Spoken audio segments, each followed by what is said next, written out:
Welcome to another edition of What We're Cooking.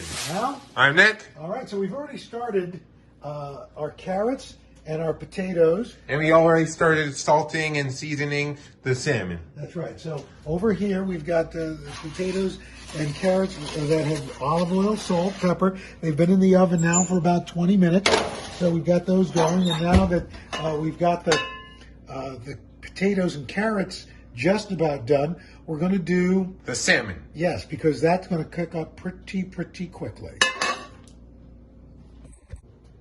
What I like to do is salt both sides and pepper both sides, but end up with the skin side up so that when I put it into the pan, it gets a sear and all the spices on it.